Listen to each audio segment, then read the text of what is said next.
মহান আল্লাহ রাব্বুল আলামিন জান্নাতি লোকদের যে 13টা বৈশিষ্ট্য আছে, 1 নাম্বার বৈশিষ্ট্যের কথা আমি কি বললাম? সূরা আল ইমরান আয়াত নম্বর 102 আল্লাহ বলেছেন, ইয়া আইয়ুহাল্লাযীনা আমানু, হে ঈমানদার লোকেরা, ইত্তাকুল্লাহ, তোমরা আল্লাহকে ভয় করো, হাক্কা তুকাতিহি, ভয় করার মতো ভয় করো, ওয়ালা তামুতুন্না ইল্লা ওয়া আনতুম মুসলিমুন, আর মুসলমান না হইয়া মৃত্যুবরণ করিও না।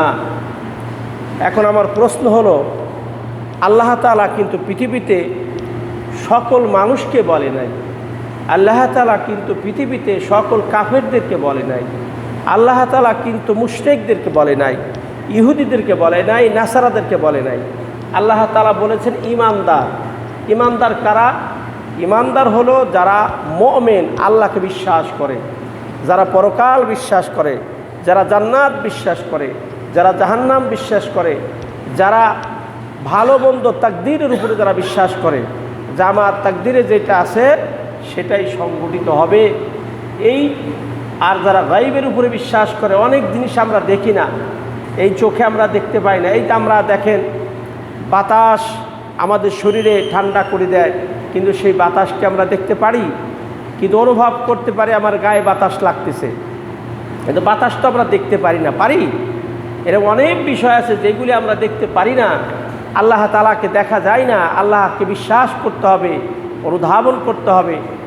এই বিশ্বাস যারা করে আল্লাহ তাদের বলেছেন, তোমরা এই ঈমানদার মানুষেরা তোমরা আল্লাহকে ভয় করো, ভয় করার মতো ভয় করো, অর্ধেক ভয় করিও না। কিছু লোক আছে ধরেন আল্লাহকেও ভয় করে, ওদিকে আবার গুনাহের কাজও করে। যেই লোকটা আল্লাহ তাআলার ভিতর দিক থেকে আল্লাহকে ভয় করতে পারবে, সেই লোকটা আর গুনাহের দিকে ফিরে যাবে না। এবং বলছে তোমরা মুসলমান না হয়ে কবরে আসিও না। তাহলে আমরা যারা ঈমানদার তারা তো সকলেই মুসলমান, তাহলে মসজিদে আসলাম কেমনে? কিন্তু আল্লাহর ভাষায়, আল্লাহর যেই আমাদের ক্রাইটেরিয়া দিয়েছেন সেই অনুযায়ী আমরা মুসলমান কিনা এইটা আমাদের ভাববার বিষয়। আমরা আদমশুমারিতে বাংলাদেশের কাউন্টেবল মুসলমান, কিন্তু আমরা আল্লাহ তাআলার যে বান্দা হিসাবে, ঈমানদার হিসাবে, মুমিন হিসাবে আমরা কি প্রকৃতপক্ষে কমপ্লিট স্যারেন্ডার টু আল্লাহ, আল্লাহর কাছে নিজেকে সম্পূর্ণভাবে আত্মসমর্পণ করতে পেরেছি কিনা, এইটা আমাদের থিংসের বিষয়, চিন্তার বিষয়। এটা আমাদের দিমাগ দিয়ে, আমাদের মস্তিষ্ক দিয়ে এটা চিন্তা করতে হবে যে আমরা প্রকৃতপক্ষে মুসলমান হতে পারলাম কিনা। যেহেতু আল্লাহ তাআলা বলছেন, ওয়ালা তামুতুন্না ইল্লা ওয়া আনতুম মুসলিমুন, তোমরা মুসলমান না হইয়া মৃত্যুবরণ করিও না। তাহলে ঈমানদার মুমিন বান্দা হলেই কিন্তু মুসলমান হওয়া যায় না, যেহেতু আল্লাহ তাআলা ভাষায় বলেছেন যে তোমরা মুসলমান না হইয়া মৃত্যুবরণ করিও না। তাহলে আমাদের থিংস দিয়ে, আমাদের চিন্তা দিয়ে, আমাদের বিবেক দিয়ে, আমাদের মস্তিষ্ক প্রসূত জ্ঞান দিয়ে আমাদের চিন্তা করতে হবে যে আমি প্রকৃতপক্ষে একজন মুসলমান আল্লাহর খাতায় হতে পারলাম কিনা। প্রিয় ভাইরা, 1 নাম্বার পয়েন্ট আমি বললাম যে আল্লাহকে ভয় করে, 1 নাম্বার গুণ। 2 নাম্বার গুণ হলো সূরা তাওবা আয়াত নম্বর 111। সূরা আত-তাওবা আয়াত নম্বর 111। এখানে আল্লাহ তাআলা বলেছেন কি, যেই লোকটা জান্নাতে যাবে সেই লোকটা 2টা কর্মসূচি হাতে নেবে। কয়টা কর্মসূচি ভাইরা আমার বলেন? কয়টা? 2টা কর্মসূচি হাতে নেবে। 2টা কর্মসূচি হাতে নেবে। একটা কর্মসূচি হচ্ছে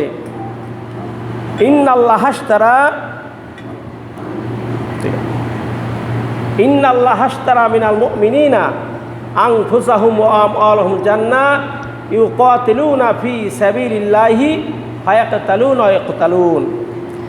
তাহলে সূরা তাওবা আয়াত নম্বর 111, এখানে আল্লাহ বলেছেন ইন্নাল্লাহাশতারা মিনাল মুমিনিনা, আল্লাহ বলেছেন 2টা জিনিসের বিনিময়ে আমার কাছ থেকে জান্নাতকে ঈমানদারেরা কিনে নিয়েছে, আমি তাদের কাছে বিক্রি করে দিয়েছি। যারা ঈমানদার, যারা আল্লাহকে বিশ্বাস করে, আল্লাহ বলেছেন তাদের কাছে আমি জান্নাতটাকে বিক্রি করে দিয়েছি। তারা ক্রয় করে নিয়েছে জান্নাত আমার কাছ থেকে। যদি দুইটা জিনিসের কর্মসূচি তারা হাতে নেয়, এই দুইটা জিনিসের সমন্বয় সাধন করতে পারে, তাহলে নির্ঘাত নিঃসন্দেহে কোনো সন্দেহ নাই, লা রাইবা ফি, দেয়ার ইজ নো ডাউট, সেই লোকটা আল্লাহ তাআলার জান্নাতকে ক্রয় করে নিয়েছে। বলেন তো ভাই সেই দুইটা গুণ কি?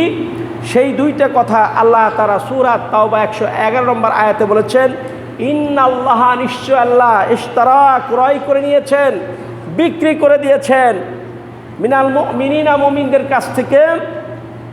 এক নম্বর হলো কি? আনফুসাহুম, তাদের নিজের প্রাণ, ওয়া আমওয়ালাহুম, তাদের মাল।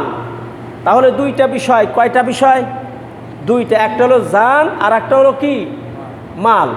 এই দুইটা জিনিস যদি মোমেনরা আল্লাহ পাককে দিতে পারে, তাহলে আল্লাহ বলছেন আমি ওই ব্যক্তিকে জান্নাত দিয়ে দিব। সুবহানাল্লাহি বিহামদিহি, সুবহানাল্লাহিল আযীম। তাহলে কয়টা বিষয় দিতে হবে? একটা হলো জান দিতে হবে, আর একটা হলো কি দিতে হবে? মাল দিতে হবে। এই দুইটা জিনিস দিয়ে আল্লাহ তাআলা রাস্তায় চেষ্টা সাধনা করা, এইটা যদি আমরা করতে পারি, মহান আল্লাহ বলছেন এই দুইটা বিষয়ের বিনিময়ে আমি আল্লাহ পাক তাকে জান্নাত দিয়ে দিব। তাহলে 2 নম্বর পয়েন্ট বললাম কি? আল্লাহর রাস্তায় দান করে যারা, কিয়ামতের ময়দানে জান্নাত পাবে তারা। সুবহানাল্লাহ বলে। আল্লাহ রাস্তায় যারা দান করে তারা কি পাবে? জান্নাত পাবে। 2 নম্বর পয়েন্ট বললাম কোরআনের আয়াত দিয়ে।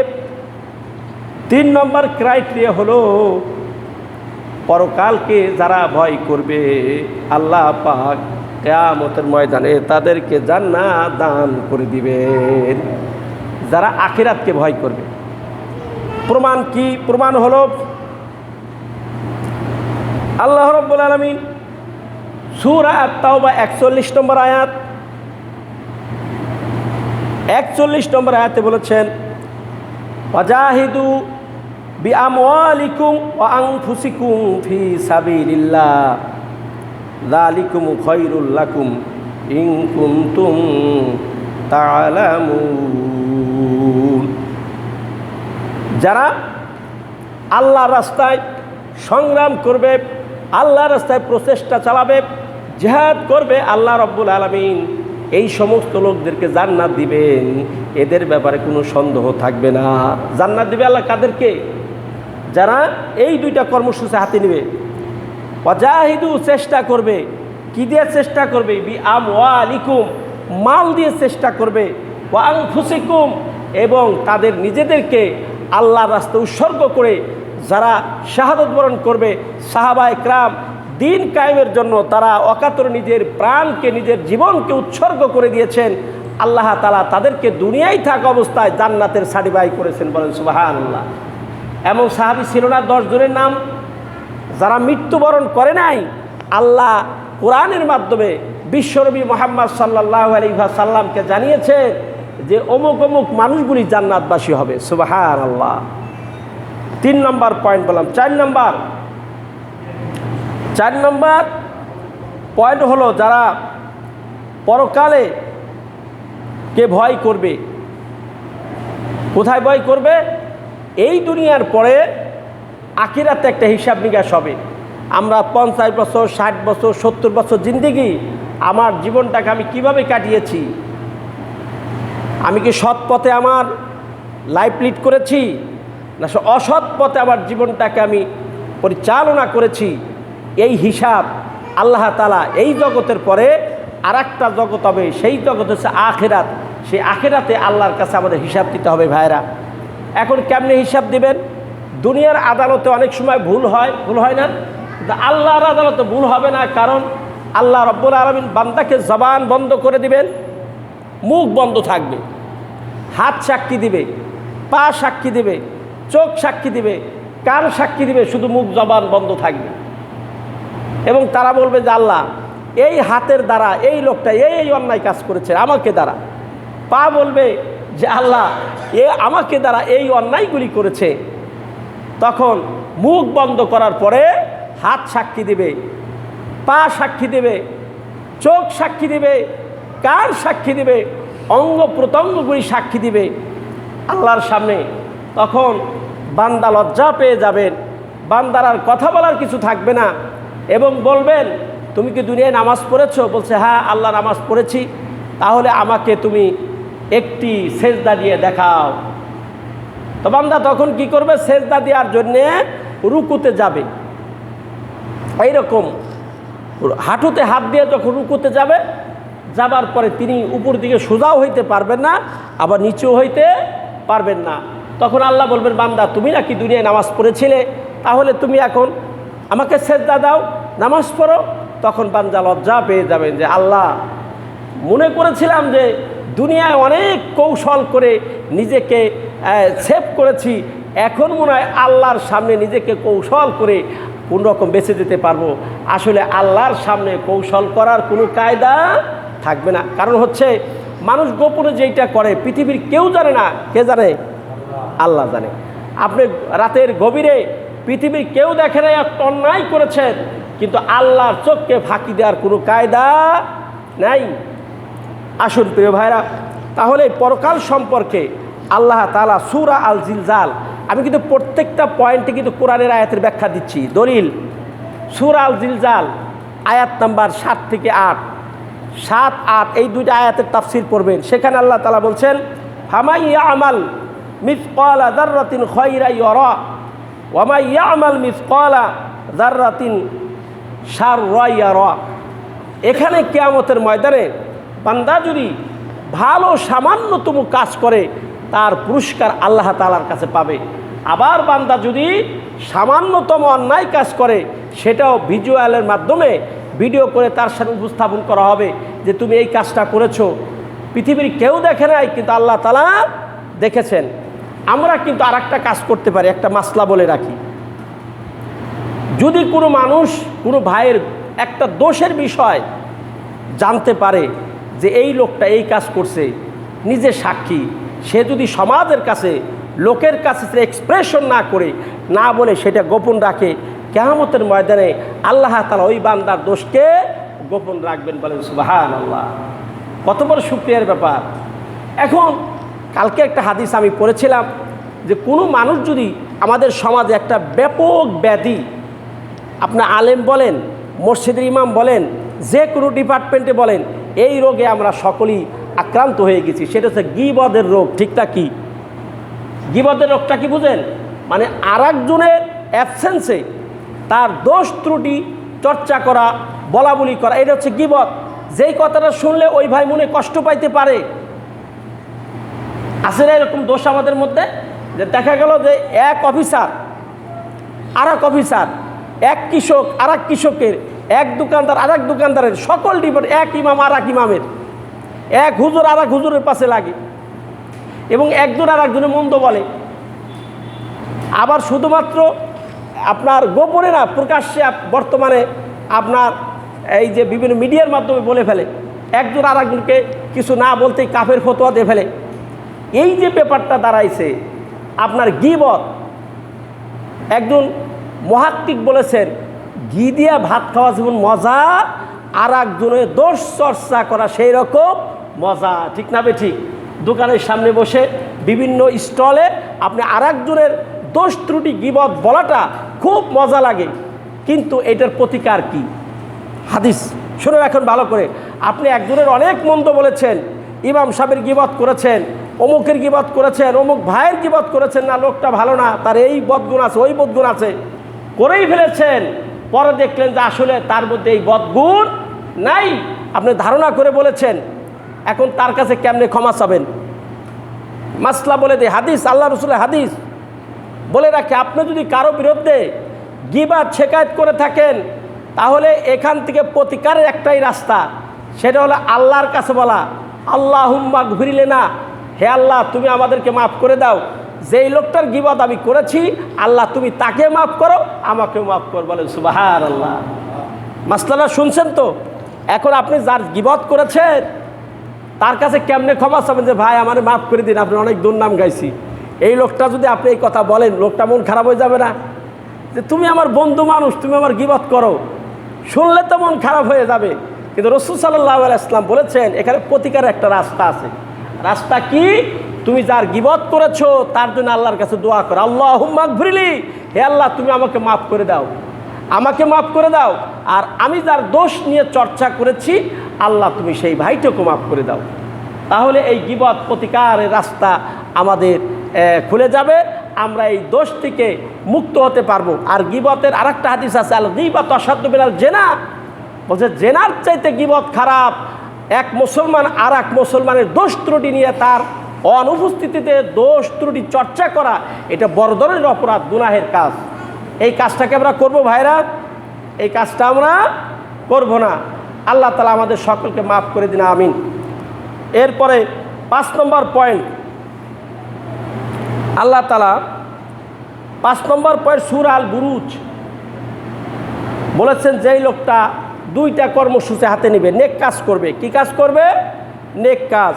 আল্লাহ রাব্বুল আলামিন বলেন, ইন্নাল্লাযীনা আমানু ওয়া আমিলুস সালিহাত লাহুম জান্নাতুন তাজরি মিন তাহতিহাল আনহার। সুবহানাল্লাহ বলেন।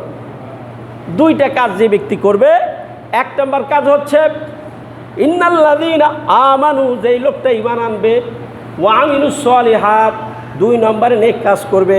আল্লাহ বলছেন ফালাহুম আজরুন গায়রু মামনুন, তার জন্য আমি জান্নাত দিব, অফুরন্ত জান্নাত। সুবহানাল্লাহ। তাহলে লাহুম জান্নাতুন তাজরি মিন তাহতিহাল আনহার, আল্লাহ তাআলা ওই ব্যক্তিকে জান্নাত দিয়ে দিবেন। তাহলে আমরা এই 2টা কাজ করতে পারবো ভাই। 1 নম্বর হলো অদৃশ্যের প্রতি বানাবো, আল্লাহর প্রতি, পরকালের প্রতি, রাসূলের প্রতি, আমার ভালো মন্দর প্রতি। আমরা অন্যের অন্যায় নিয়ে দোষ চর্চা করব না। এই ভালো ভালো কাজ যদি করি, আল্লাহ বলছে লাহুম জান্নাতুন তাজরি মিন তাহতিহাল আনহার, আমি তাকে জান্নাত দিব, এমন জান্নাত যেই জান্নাতের নিচ দিয়ে ঝর্ণা সমূহ প্রবাহিত। বলেন সুবহানাল্লাহ। এরপরে 6 নম্বর পয়েন্টে আল্লাহ তাআলা বলেছেন উত্তম চরিত্র যিনি গঠন করবেন, উত্তম চরিত্রের অধিকারী যিনি, কিয়ামতের ময়দানে জান্নাত পাবে তিনি। বলেন সুবহানাল্লাহ। চরিত্রটা থাকতে হবে উত্তম, তুমি পাবে জান্নাত। দলিল কে দিয়েছেন? আল্লাহ দিয়েছেন। আল্লাহ সূরা আহজাব 21 নম্বর আয়াত, এখানে আল্লাহ তাআলা বলছেন লাকাদ কানা লাকুম ফি রাসূলিল্লাহি উসওয়াতুন হাসানা। আল্লাহ বলছেন হে রাসূল, আমি আপনাকে উত্তম চরিত্র দিয়ে তৈরি করেছি। আমাদের রাসূলের আদর্শ হচ্ছে কি? সর্ব উৎকৃষ্ট আদর্শ।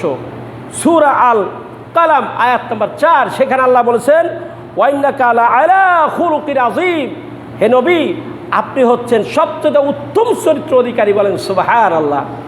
আমার প্রিয় ভাইরা, আমাদের জানার বিষয়, আমরা অনেকেই অনেক কিছু স্টাডি করি, কিন্তু আমাদের যে প্রিয় নবী মুহাম্মদ রাসূলুল্লাহ সাল্লাল্লাহু আলাইহি ওয়াসাল্লামের জীবনীটা আমরা পড়ি না। তার জীবনী পড়া দরকার। অনেক বাংলা বই আছে, বাজারে পাওয়া যায়, তার জীবনী পড়েন। রাসূল কোথায় জন্মগ্রহণ করেছেন, রাসূলের বাবার নাম কি, রাসূলের দাদার নাম কি, রাসূল কীভাবে জীবনযাপন করেছেন, স্ত্রীদের সাথে কি আচরণ করেছেন, বন্ধুদের সাথে কি আচরণ করেছেন, ছোট বাচ্চাদের সাথে কি আচরণ করেছেন, মসজিদে তিনি আচরণ কেমন করেছেন, সমাজে বাজার ঘাটে তিনি কেমন চলাফেরা করেছেন, তিনি তার এই যে জীবনযাত্রা তার মানটা কেমন ছিল, মানুষের সাথে কেমন আচরণ করেছেন, রাসূল সাল্লাল্লাহু আলাইহি ওয়াসাল্লাম কেমনি করে দাড়িটা তিনি আঁচড়িয়েছেন, কেমনি করে চুলটা আঁচড়িয়েছেন, কেমন জামা তিনি পরিধান করতেন, কি তিনি পছন্দ করতেন, কি খাবার পছন্দ করতেন, এইটা আমাদের জানা দরকার কিনা বলেন। আমরা নবীর প্রতি মহব্বত আমাদের কেমনি হবে, নবীর সম্পর্কই তো আমরা জানি না। আজকে আমরা দেখেন বিভিন্ন সময় খেলাধুলার প্লেয়ার, যারা খেলাধুলা যিনি করেন, প্লেয়ারদের নাম জানি। এই যে ছোট ছোট বাচ্চারা যারা স্কুল কলেজে পড়ে, আপনার ফেসবুকের মাধ্যমে, ভিডিওর মাধ্যমে, টেলিভিশনের মাধ্যমে খেলোয়াড়দের নাম জানে, কিন্তু আমরা যার সুপারিশের মাধ্যমে, যার সুপারিশ ছাড়া, যার রিকমেন্ডেশন ছাড়া আমরা পরকালে আল্লাহর কাছে মাপ পাইতে পারবো না। আমাদের পার হওয়ার কোনো সুযোগ নাই। নবী মুহাম্মদ সাল্লাল্লাহু আলাইহি ওয়াসাল্লাম তার জীবনী আমাদের জানার দরকার না? ভাইরা কথা বলেন, জানার দরকার কিনা? এই জন্য আমাদের জানা দরকার যে নবী কেমনভাবে বন্ধুদের সাথে কথা বলতেন, ছোট বাচ্চাদের সাথে কেমন আচরণ করতেন। নবী মুহাম্মদ সাল্লাল্লাহু আলাইহি ওয়াসাল্লাম বসে থাকতেন মসজিদে নববীতে, ওই এলাকার ছোট্ট ছোট বাচ্চারা রাসূলের চারদিক দিয়ে বসে থাকতেন। মা বাপ নিতে আসতো যে বাবা চলো বাসায় চলো, অনেকক্ষণ আগে আসছো, তো খাবার যাবা না? তখন বলছে যে না মা, ক্ষুধা নাই। কেন? নবী মুহাম্মদ সাল্লাল্লাহু আলাইহি ওয়াসাল্লাম যখন তাকায়াছিলাম, আমাদের ক্ষুধা একটু পর দেখলাম কেমনে কেমনে দিন একটু নিবারিত হয়ে গেল। সুবহানাল্লাহ। ইনি হচ্ছে বিশ্বনবী মুহাম্মদ সাল্লাল্লাহু আলাইহি ওয়াসাল্লাম। তার জীবনী আমাদের পড়া দরকার, তার সম্বন্ধে স্টাডি করা দরকার, জানা দরকার। যদি স্টাডি করতে পারি তাহলে তার প্রতি আমাদের মহব্বত তৈরি হবে। ঠিক কি ঠিক? শুক্রবার একটা আমরা আমল করতে পারি, আমি কথাটা বলি শেষ করব। শুক্রবার একটা আমল করা যাবে তো ইনশাল্লাহ। সেটা হচ্ছে আসর নামাজ থেকে মাগরিবের আগ পর্যন্ত এই সময়টা ভালো করে নোট করেন। আসরের নামাজ থেকে মাগরিবের সময় মাঝখানে রাসূল সাল্লাল্লাহু আলাইহি ওয়াসাল্লাম বলেছেন, এই সময় যদি কেউ আল্লাহ তাআলার কাছে দোয়া করে, আল্লাহ তাআলা একেবারে নিঃসন্দেহ ওই বান্দার দোয়া কবুল করেন। সুবহানাল্লাহ। সময়টা কখন? জুমার দিন আসরের নামাজ পর থেকে মাগরিবের আগ পর্যন্ত এই সময়টা বান্দা যেই সমস্যাই থাক, অর্থনৈতিক সমস্যা, পারিবারিক সমস্যা, যেই সমস্যার মধ্যে থাক, বিপদে পড়েছে, আল্লাহকে ডাকবে, দোয়া করবে। রাসূল সাল্লাল্লাহু আলাইহি ওয়াসাল্লাম বলেছেন এই সময় যদি কেউ দোয়া করে আল্লাহ তাআলার দরবারে ডাইরেক্ট দোয়া কবুল হয়ে যায়। তা আমরা কি এই সময় দোয়া করতে পারবো ইনশাল্লাহ? নিজের সমস্যার কথা বলবো, আল্লাহর কাছে বলবো। আল্লাহর চাইতে প্রিয় আমাদের কে আর আছে? আল্লাহর চাইতে ভালোবাসে আর আমাদের কে? আমরা আজকে এত ভালোবাসার মানুষ, আমার ছেলে মেয়ে স্ত্রী আমাদেরকে ভালোবাসে, মনে করেন আমার প্রাণ পাখি উড়ে যাওয়ার পরে আমার এই লাশটা আর বাড়ির ভিতরে ঢুকবে না। কি আমি কথা মিথ্যা বললাম? আমার লাশটা কোথায় থাকবে? আমার এই বাসার বাইরে থাকবে। আমার নাম মাওলানা রফিকুল ইসলাম। এই প্রাণ পাখি উড়ে যাওয়ার সাথে সাথে আমার নাম পরিবর্তন হয়ে যাবে লাশ। ঠিক কিনা? নাম হয়ে যাবে কি? লাশ। রাখবে বাইরে, ভিতরে আর রাখার সুযোগ থাকবে না। আসুন প্রিয় ভাইরা, এই আমলটা আমরা করব। এখন এই আমল করার জন্য কি লাগবে? আমাদের লাগবে, নবী মুহাম্মদ সাল্লাল্লাহু আলাইহি ওয়াসাল্লাম বলেছেন তুমি কমপক্ষে 10 বার দরুদ শরীফ পড়বে। কয়বার? কথা বলেন, কতবার দরুদ শরীফ পড়তে হবে? আসর থেকে মাগরিব পর্যন্ত এই সময়ের ভিতরে 10 বার দরুদ শরীফ পড়বেন। পড়ার পরে আল্লাহর কাছে দোয়া করবেন।